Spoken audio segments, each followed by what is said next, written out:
C'est bon? Nouvelle journée ici à Dakar. Nous sommes en train d'aller dans un village. Attends, je la porte. Merci. Oui. Bon, je vais vous faire le topo. Je vais vous expliquer ce qui se passe. J'espère que les trucs ne sont pas tombés. Bon, ceux qui se rappellent, parce que je sais qu'il y a beaucoup de nouvelles personnes qui viennent de joindre la chaîne. Pour rappeler, il y a de cela quelques mois, je vous ai dit que je partais nez à nez d'un business contrôlé par les puissants de ce monde, dont Bill Gates. Donc c'est du sérieux, c'est du sérieux. Et je parlais ici du business des semences. Donc depuis ce temps, il y a un gros développement sur DIN. Il y a beaucoup d'actions qui ont été menées derrière, qui se font mais en silence. Parce que souvent dans ce genre d'actions, c'est pas nécessaire de dire au monde ce que tu fais. Au contraire, en stratégie, si vous parlez de ce que vous faites, vous donnez les armes aux autres, de mieux vous combattre. Donc là, on a recherché un semencier très connu, quand même des gens qui sont dans l'agriculture sur Internet. Je vous promets que ça fait 4-5 mois qu'on essaie de chercher. J'ai mis 3 de mes assistants sur le coup. Aucun n'était capable de le trouver. Donc là, du coup, on a pu déterminer la région dans laquelle il est. Et donc là, on va à sa rencontre, quoi. On va à l'aventure. Là, ici, avec Dibri, comme d'habitude. Bonjour. Il a appelé certaines de ses connexions. On va passer par une personne pour le trouver. Mais on va en aventure. On va à l'extérieur de Dakar et comme d'habitude, je vous amène avec moi. Et on aura sûrement des informations très intéressantes parce que d'après ce que j'ai vu du monsieur, il s'y connaît vraiment, vraiment. Et il est vraiment dans tout ce qui est ancestral, dont la culture ancestrale. Et il associe à ça, ce qui est très intéressant, certaines méthodes modernes. C'est là que j'étais déjà, il faut qu'on en apprenne plus sur lui. Voilà. Là, on va dans la communauté de... Est-ce qu'on dit même Mbour. Et je vous amène avec moi. Nous vous amenons avec nous. Voilà, les gars.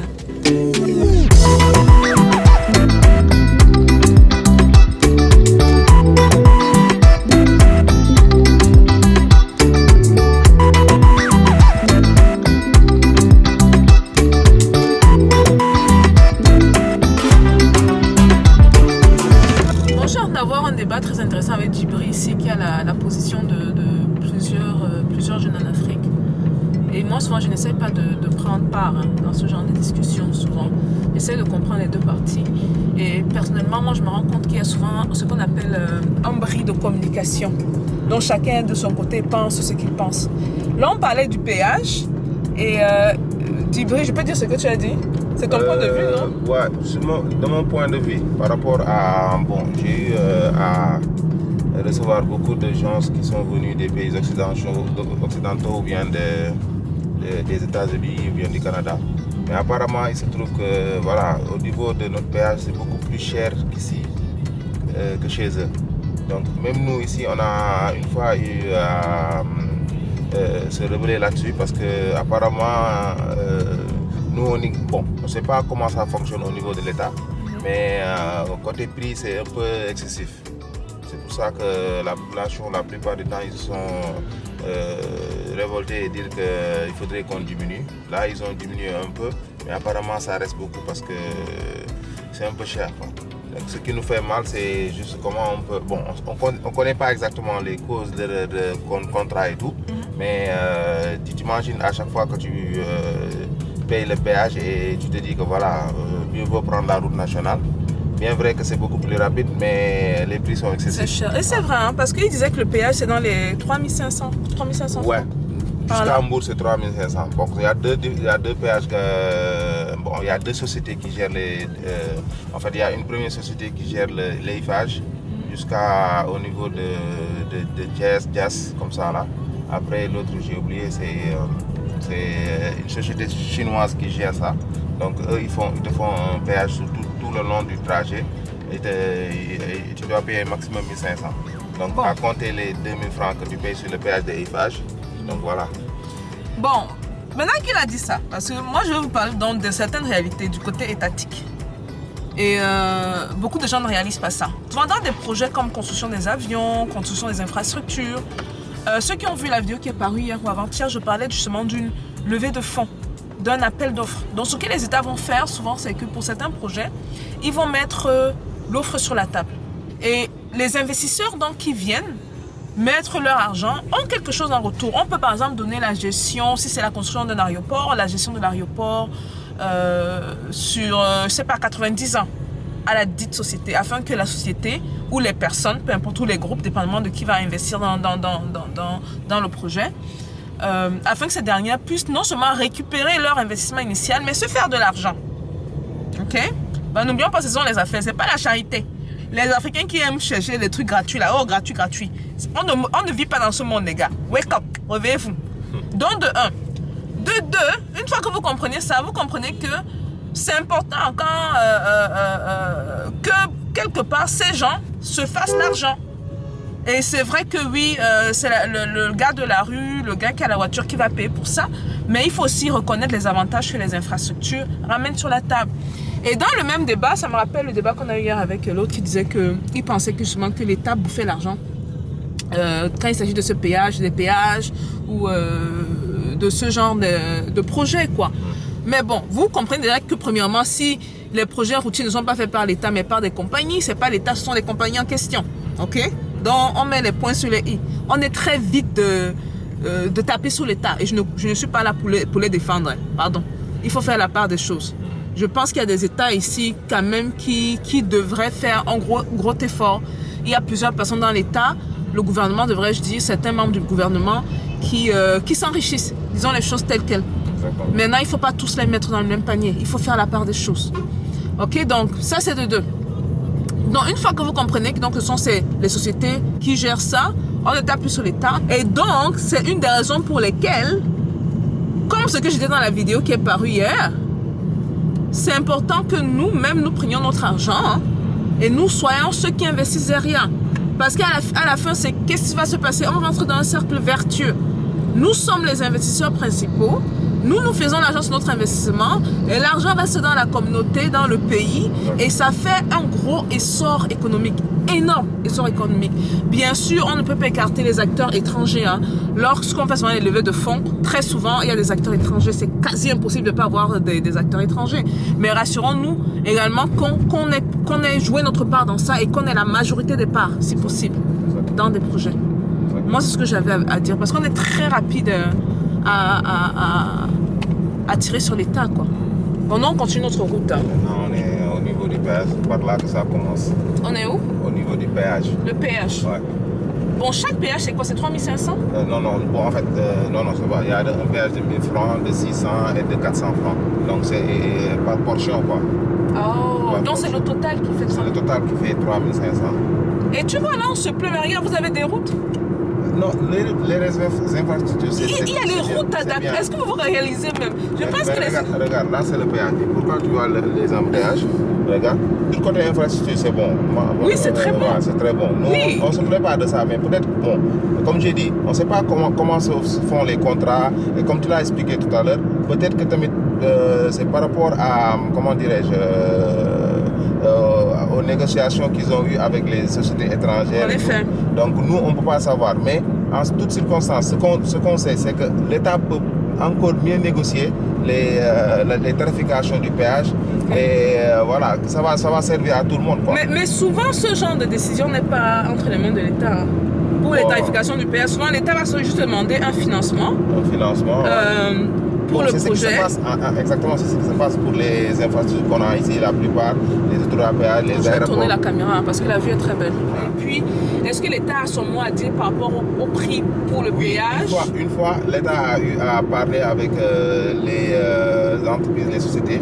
C'est pour cela qu'on a eu à diminuer les prix. Donc avant, bon, je pense que il y avait comment on dirait ça? Une fois, on a vu que l'État ne gagnait pas beaucoup de choses sur les péages. Après, ils ont refait les négociations et l'État a eu gain de cause. Et je pense que maintenant, ça paye beaucoup mieux au niveau de l'État. Okay. Donc voilà, après, ils ont aussi négocié les tarifs. Donc ça a diminué un tout petit peu. Bon, on essaie de faire. Mais pour dire vrai, c'est une bonne chose, les routes là, c'est une bonne chose. Donc c'est rapide, il y a de la sécurité, donc voilà. On ne se plaint pas trop sur les infrastructures, peut-être que côté prix qu'on... Oui, mais il y a un prix à payer derrière. Hein. Ouais, on a les infrastructures, Mais on ne veut pas payer le prix qui vient avec parce qu'on est dans le gratuit. Non, c'est pas gratuit. Un Africain. Non, mais si c'est gratuit, on doit... Faisons la part des choses. Non, hein. Si toutefois que tu empruntes le péage, tu sais que tu vas payer. Il y en a même qui achètent des cartes... C'est pour ça, parce que quand on dit que c'est cher, n'oubliez pas également que l'argent du péage, ce n'est pas juste fait pour rembourser les investissements, c'est pour entretenir la route. C'est vrai aussi. Et tu vois ici à Dakar, j'ai remarqué que vous mettez beaucoup l'accent sur l'entretien de la route. Tu as vu tout à l'heure qu'on est sorti des Almadies. Exactement. Les gens qui travaillent sur les... Parce qu'il y a une toute petite partie qui était un peu bizarre. Ils étaient là pour combler le trou et faire les trucs. Il y a un avancement de ce côté. Parce que là, depuis qu'on a eu à se plaindre de la cherté et de manque de lumière et tout, de luminosité et tout, ils ont commencé à changer beaucoup de choses. Et bon, ça c'est parfait. Donc, bon, comme j'ai dit, on ne peut pas savoir comment l'État a négocié avec eux. Mais bon... C'est une bonne route là, c'est une bonne route. Au-delà de dire que oui, les routes c'est bien pour l'essor économique du pays, moi je veux vraiment qu'on élève un peu le niveau, qu'on pense un peu plus et se dire, nous devons être derrière cet essor économique. Okay? Quand il y a des projets comme ça mis sur la table, comme c'est le cas pour plusieurs pays, dont la RCA, j'en ai déjà parlé sur la chaîne, ceux qui se rappellent, nous devons être ces acteurs-là. Il ne faut pas qu'on laisse les Français venir prendre les marchés ou les Chinois à eux seuls, ils peuvent prendre une partie du marché. Idéalement, nous devons garder le contrôle sur notre économie. Voilà. Donc nous sommes en train d'arriver au péage. Hein. Je vais vous montrer à quoi ça ressemble. Voilà. Il y a des pays qui n'ont même pas les péages. Hein. Et ils se plaignent quand il y a un problème sur la route. Ouais, mais l'État doit combler la route. L'État doit faire ça. Ou les péages où il y a les gens qui se tiennent debout là. Quand même, hey, les péages humains. Il y a des gens qui sont là. Oui, mais ce que je veux dire, c'est que comme ici, là, avec ta carte, tu peux mettre ta carte et puis passer automatiquement. Ça, c'est pour les abonnés. Quoi. Ceux qui mettent R là, ceux qui ont R, n'est-ce pas? Je les vois passer. Ouais, c'est par là-bas. Donc après, si tu as une carte, tu remplis la carte, après tu passes direct. C'est automatique quoi. Donc la carte est détectée. Donc ça prend... Oui, on a ce système en Occident. C'est le système que ça va, mais ici aussi... Mais il faudrait justement que la plupart des pays en Afrique aient ça va rapidement. Et vous savez que la digitalisation, c'est quelque chose qui est combattu dans les pays où il y a beaucoup de corruption.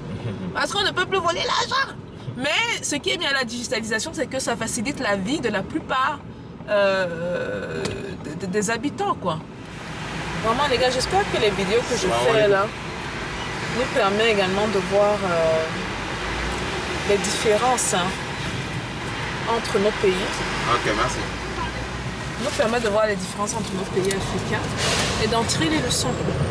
Vous voyez là, à date, je ne l'ai peut-être pas encore dit, mais je pense que le Sénégal c'est le 12e pays dans lequel je viens avec ma caméra en seulement 1 an et demi, 2 ans.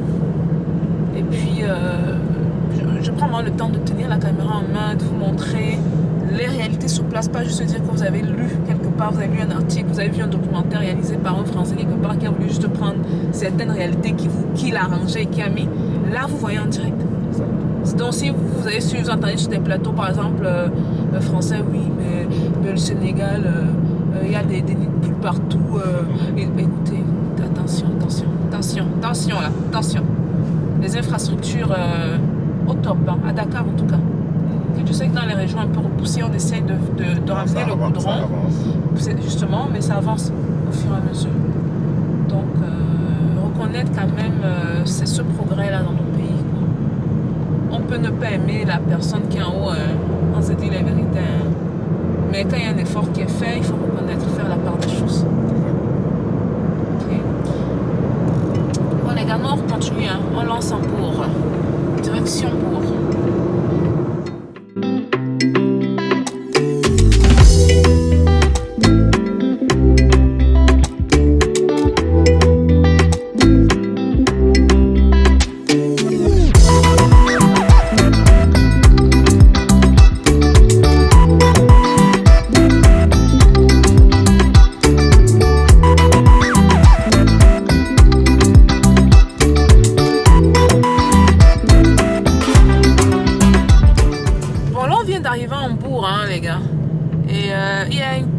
Qui attire mon attention, malheureusement on a laissé tous les commerces derrière, mais bon, il y a une succession de commerces derrière entre les roues, regardez ça, donc il y a les carreaux que vous voyez là, beaucoup de quincailleries, ça veut dire qu'apparemment c'est une zone en regardez, les portails, du grillage. Même du côté gauche également. Beaucoup de petits business. C'est quelque chose dont on ne parle pas. On dit souvent que oui, les Camerounais, on est dans le business, on a ceci. Mais franchement, pour dire la vérité, les Sénégalais le sont également. Beaucoup de business. Et de commerce, surtout le commerce. Puis là c'est quoi, tu sais? Le foin pour les moutons. Le foin pour les moutons. Et aussi, je vais vous parler d'une stratégie marketing ici, très intéressante. Une stratégie avancée, pour ceux qui savent. Souvent, quand vous arrivez quelque part et que vous voulez dominer l'endroit, ce que vous faites, c'est qu'au lieu d'ouvrir une seule boutique, vous ouvrez 2 ou 3 boutiques. On appelle ça l'occupation du terrain. C'est un peu comme la vente sur Amazon. C'est un des conseils que souvent je donne aux élèves et c'est une des raisons pour lesquelles je leur demande de garder leur marketing, ce qu'on appelle le PPC activé, parce qu'on prend l'espace. Le plus on vous voit, le mieux c'est. Et quand vous utilisez cette stratégie justement d'expansion, donc d'être dans plusieurs localités, avoir plusieurs boutiques au même endroit, on ne doit pas savoir que c'est vous. Hein. On ne peut même pas savoir que c'est vous, de telle manière que si quelqu'un est fâché avec une boutique, il va donner son argent dans l'autre boutique. Mais tout ça, c'est vous. Et des grosses compagnies parfois utilisent ça. Hein. Aux États-Unis, par exemple, on a des compagnies de télécommunications qui le font. Donc, ça, c'est le marketing avancé. Vous pouvez également appliquer ça dans le commerce ou même dans les business. Vous créez plusieurs marques, vous faites... vous n'êtes pas obligé même de communiquer, hein, donc c'est pas comme si vous allez mentir. Vous ne communiquez pas. Oh, ça c'est quoi là-bas? Ça c'est des fourneaux. On les fourneaux pour préparer? Ah, pour préparer. On met du charbon. Les gars, on est tellement chanceux. Je vous ai dit qu'on venait ici rencontrer un monsieur qui fait les semences. Djibri a appelé ses connexions où on lui a donné la référence d'une madame ici en Bourg qui pourrait nous aider. Donc on arrive dans la boutique de la dame, elle n'est pas là, on trouve sa fille qui elle-même ne sait même pas trop bien c'est qui. Entre temps, pendant que Djibri parle à la fille, le monsieur que vous voyez en moto devant nous là, il a disparu là mais le voilà. En haut violet, il vient et apparemment c'est un livreur et il connaît le monsieur qu'on cherche. Donc là on est en train de le suivre, il nous amène à la ferme en question. Hein? D'aucuns diraient c'est la chance. Les gars, la chance n'existe pas. Hein? Il faut être aligné dans la vie. Être aligné dans la vie. Donc là on le suit tranquillement puis on va à la rencontre de monsieur Diary. Les gars, on vient d'arriver à la ferme. Après la petite aventure. Mais il n'est pas là. Donc là, on vient de lui parler et tout. On a repoussé la visite à dans 2 semaines. Parce que quand il va revenir, nous, on sera quelque part d'autre au Sénégal. Et bon, dans 2 semaines, ça nous arrangeait mieux. C'est dommage, hein. Je voulais vraiment faire découvrir quelque chose de génial. Par contre, ce que je vais faire, c'est que je pourrais faire voler mon drone parce que j'ai amené mes bébés. Ils sont là. Non, ils sont pas là. Ils sont ici. J'ai amené mes bébés, les gars. Et mes bébés sont là, regardez-les, ils sont hâte. Donc je vais faire voler mon drone, vous aurez une image, une idée de ce qu'il en est, sans plus, je ne vous en dirai pas plus. La vidéo aussi sera mystérieuse quoi. Avant de faire piloter le drone, regardez. Il a renouqué les fruits. Vous imaginez déguster des fruits qui sortent à peine des branches d'un arbre. Est-ce que vous imaginez même la connexion que vous avez avec la nature? C'est-à-dire, vous regardez, il cueille comme ça, on te donne la mangue. C'est comme si tu es connecté encore aux racines de l'arbre.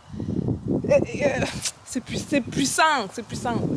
Rien que les connaisseurs connaîtront. Maintenant, on va se brûler, comme d'habitude. C'est pour ça que parfois, je suis jaune, je suis noir, je suis jaune. Et il fait très chaud. On est dans les 38-40 degrés, là. Dans une petite séance de bronzage. Bon, regardez. Waouh! C'est quelle variété de mangue là? Ça, on s'appelle le Borodira. Borodira? Borodira là. C'est Erwin. Lui, c'est Erwin. Waouh! En plus, il y a 35 variétés, il reconnaît tout. Oh, il reconnaît tout? Oh my god. Il y a des tableaux, tu as vu? En fait, il y a des tableaux. Oh, il y a avec les noms, hein? L'autre, il y a la mangue violette. L'autre est violet. Je vois mal. Devin. Ah. C'est en 2017 qu'on l'a planté, tu vois. Avec l'année, hein? Le jour même. Waouh. Bye. Il est revenu.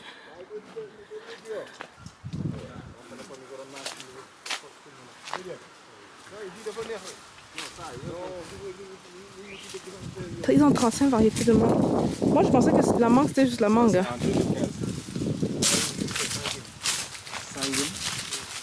Il faut être...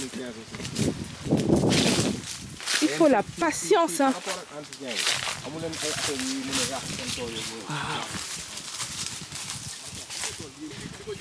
Il a grimpé. Moi, c'était mon activité favorite quand j'étais enfant. Et ma mère criait tout le temps. Descends des arbres. Ok, ouais. Laisse-moi enjoy. Waouh. Tu as raté quelque chose? Oui, j'ai entendu les mangues tomber. Non, mais tu as raté quelque chose? Raté comment? Ça avait un Kingston, lui là. Kingston. C'est l'heure du repas. C'est vrai? Ça, on appelle mangue Kingston. Fry Kingston. Fry Kingston. Fry Kingston. Tu as raté le repas. Il a amené le greffon ici, comme ça. Mais comment vous faites pour reconnaître les mangues mûres? Bon, ça c'est pour ceux qui ne s'y connaissent pas. Hein. Lui, il a fait Kingston, lui, il a fait Donne-moi aussi une, je vais en manger. Il a pas greffé. Vas-y. Elles sont tous ces Kingston? Ouais, vas-y, prends ça. Celle-ci c'est Kingston? C'est avec ça qu'on l'a greffé, quoi, tu vois. La tige là, tu l'as dans ses mains. On l'a greffé avec la tige là? Ouais. Waouh. Attention, il y a des singes. Hein, Il y a des singes? qui viennent ici souvent. Mais est-ce que vous vendez vos fruits ou pas du tout? Non, ils vendent ça. Ah, ok. Ils vendent ça. Tu vois l'arbre là, ils l'ont vidé hier, mais ils n'exportent pas.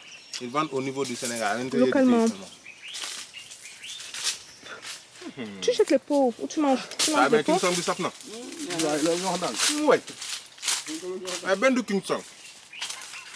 Man ko benn du Kingston. Fry Kingston. King Kong saf na. C'est juteux, hein?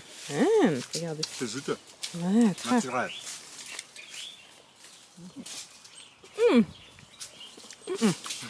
This is good. La vidéo, si ça valait la peine qu'on la fasse, les gars. Ce sera fait pour que vous nous regardez manger les mangues.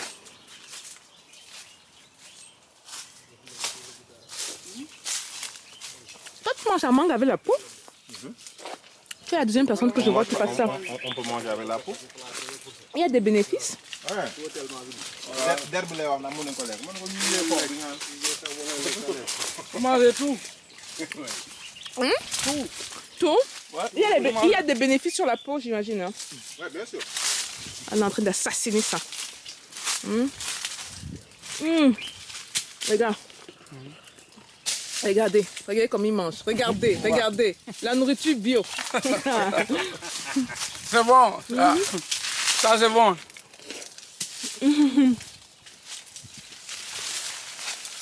Moi, ça me laisse faire. Moi, on est en train t'as d'assassiner ceci-là.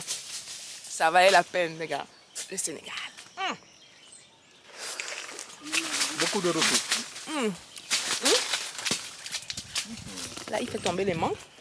On va s'écarter un peu.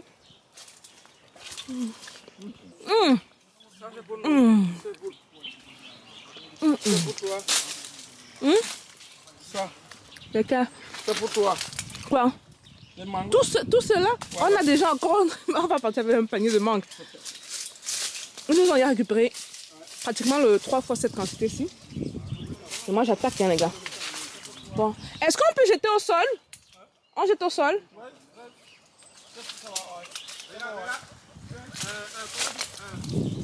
Oui. Oui, j'arrive.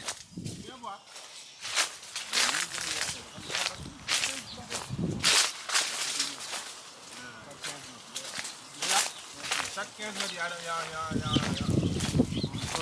un tuyau d'eau. Oh, pour arroser? Chaque 15 mètres. Chaque 15 mètres. Hein. Ça sort abondamment là. Je vais laver maintenant. Je passe même à l'eau. Là. Ça, c'est la mangue Valentia. Attends, je te reviens. Ah, désolé. Ah, ça, man mangue, je ne sais pas. Dégg man la ma raxas. man nii laa bëgg.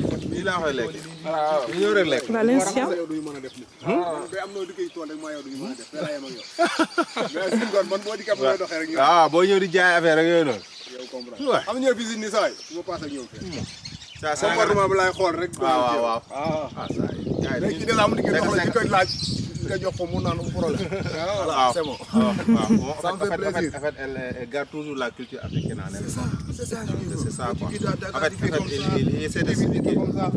Il dit quoi? D'expliquer que comment tu es venu, c'est pour ça qu'il a su bien t'accueillir parce qu'il y a beaucoup de gens qui viennent ici essayer de faire marcher.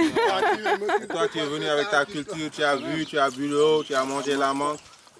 Donc c'est quelque chose On reste africain. d'original quoi. Bon les gars, c'est bon non? Place au drone maintenant. Je pense que nous on retourne au mangement des mangues. À la mangeaison, ou que sais-je. À tantôt.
C'est bon?